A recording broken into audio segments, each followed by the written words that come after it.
صحفي عبد المالك موسى علدون oo muddo sanad iyo dheeraad ku xidhnaa xabsiga magaalada Hargeysa ayaa maanta gelinkii hore helay xorriyadiisa isagoo ku soo baxay cafis madaxweyne صحفي علدون ayaa isla galabta hoygu ka degan yahay magaalada Hargeysa ku booqday gudoomiyaha xisbiga u cid injineer Faysal Cali Waraabe si uu uga mahadnaqo doorkii iyo kaalintii uu gudoomiye Faysal ka qaatay sideenta samafale Cabdi Maalik Muuse Culdoon ugu horeyn waxa halkaasi ka hadlay صحفي Cabdi Maalik Sheekh Muuse Culdoon waxaan u mahadnaqay gudoomiye Faysal isagoo sheegay inuu abaal u hayo gudoomiye Faysal Cali Waraabe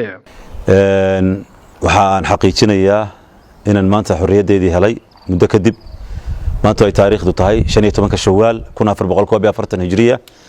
6/6/2020 si xora ayaan u joogaa Ilaahay baan u mahadnaqayaa waxaan u mahadnaqayaa cid kasta oo ka qayb qaadatay oo u halgantay in muxuu ahaayaan xorriyadeedii helo waxaan ku soo booqday gurigiisa magaalada Hargeysa gudoomiyaha xisbiga u cid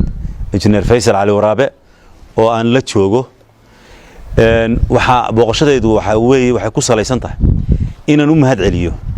warka muxuu ahaay la sheegay oo muxuu ahaay soo gaaray waxa weeye gudoomiyuhu waxa weeye wuxuu ka mid yahay ragay ka qayb qaatay waxa weeye waa ragay madaxweynaha u tagay arrinkan cafiska maanta madaxweynuhu يعني محوها سببتي سان كوسو baxay ayuu leeyahay runtii mahad celinta inaan u mahad celiyo muxuu gudoomiye Faysal Cali Waraabe oo xiriir la lahaa yani ehelka xiriir la lahaa oo arrinkan muxuu muddo soo giraangirinayay maanta muxuu waxa weeye markii aan soo baxay runtii isaga fursad ismaan helin laakiin maanta waxa weeye Ilaahay mahadi mar haddaan ku soo booqday gurigiisa qofka aan dadka u mahadnaqina Allahumma mahadnaqo runtii yani Faysal abaal baan u hayaa waxa weeye horana muxuu ahaay waxaan u sheegay markii aan soo baxay hore aynu eegno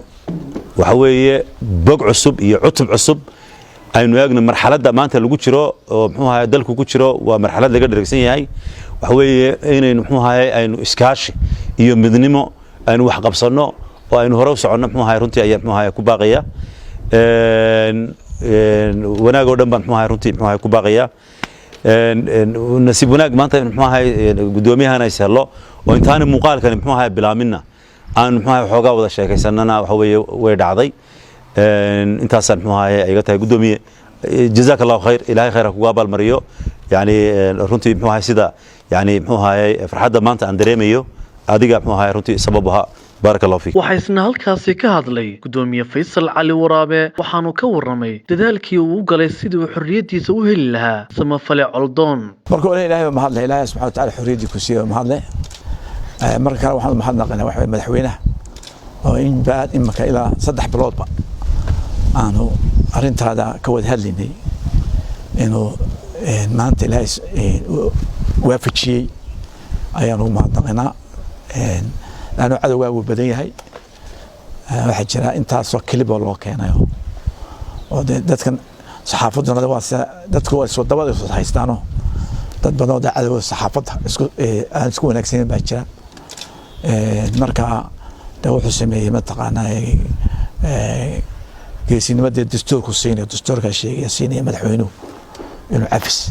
ليه هاي مركا إن أساساً نقول شيء ذلك لكن لقبهم بقى إن كان ساي علدون نقول سيتيسن ولا سنة دنتي سيد الجزء كشقية يمكن حويون إن دليرتي ناساتين واحد ليتين مستقبل كينو دل كينو كحولية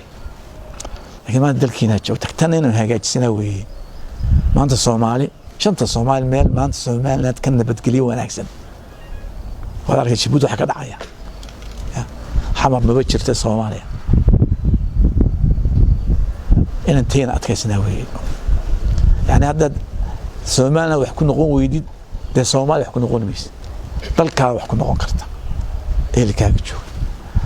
وإن شاء الله تعالى وأنا مع سنة مكان سما فلك وحلقة بتو كون هيك سما فل مجر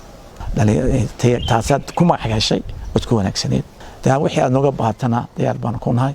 عروض هذا يوحكوا في عنتنا سكيورتي مستقبل كشقيسين مستقبل كانوا كل هجاجسين وقفعين كم بينو هجاجين إن شاء الله تعالى كم بالوصو إن شاء الله تعالى بإذن الله الكريم لو سو شقة دونا